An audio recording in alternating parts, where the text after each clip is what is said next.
Hey guys, ತುಂಬಾ ದಿನಗಳಿಂದ ನಾನು ಕೆಲಸದ ಮೇಲೆ ಬ್ಯುಸಿ ಆಗಿದ್ದೆ. ಹಾಗಾಗಿ ನಾನು ಹೇರ್ ಕೇರ್, ಸ್ಕಿನ್ ಕೇರ್ ಏನು ಮಾಡ್ಕೊಳಕ್ ಆಗಿರ್ಲಿಲ್ಲ. ಹಾಗಾಗಿ ನಾನು ಇವತ್ತೊಂದು ಟಾಸ್ಕ್ ತಗೊಂಡೆ. 3 ದಿನಗಳವರೆಗೆ ನಾನು ಹಾಫ್ ಅನ್ ಅವರ್ ಆದ್ರೂ ನನ್ನ ಸ್ಕಿನ್ ಕೇರ್, ಹೇರ್ ಕೇರ್ ಗೆ ನಾನು ಗಮನ ಕೊಡ್ತೇನೆ ಅಂತ ಸ್ಕ್ರೀನ್ ಅಲ್ಲಿ ಕೊಟ್ಟಿರುವಂತಹ ಇಂಗ್ರೀಡಿಯೆಂಟ್ಸ್ ಅನ್ನು ಯೂಸ್ ಮಾಡ್ಕೊಂಡು ನಾನು ಹೇರ್ ಮಾಸ್ಕ್ ರೆಡಿ ಮಾಡಿದೆ. ಹೇರ್ ಮಾಸ್ಕ್ ಅಪ್ಲೈ ಮಾಡ್ತಾ ಮಾಡ್ತಾ ನಂಗೆ ನೆನಪಾಯ್ತು ಸ್ವಲ್ಪ ಸ್ಟೀಮ್ ಮಾಡ್ಕೊಳ್ವ ಅಂತ.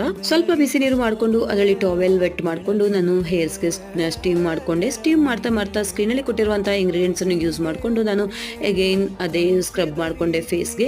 ಆಮೇಲೆ ನಾನು ಅದೇ ಹೇರ್ ಮಾಸ್ಕ್ ಏನು ರೆಡಿ ಮಾಡಿದ್ನೋ ಅದಕ್ಕೆ ಸ್ವಲ್ಪ ಕಸ್ತೂರಿ ಹಲ್ದಿ ಮಿಕ್ಸ್ ಮಾಡಿಕೊಂಡು ಫೇಸ್ ಪ್ಯಾಕ್ನ ಹಾಗೆ ಯೂಸ್ ಮಾಡಿಕೊಂಡೆ. ಅದೇ ಆಮೇಲೆ ಸ್ನಾನ ಮಾಡೋಕ್ಕೆ ನಾನು ಮೊದಲೆಲ್ಲ ಟೀ ಟ್ರೀ ಆಯಿಲ್ ಯೂಸ್ ಮಾಡ್ತಿದ್ದೆ, ಸ್ವಲ್ಪ ನೀರಿಗೆ ಹಾಕೋತಿದ್ದೆ.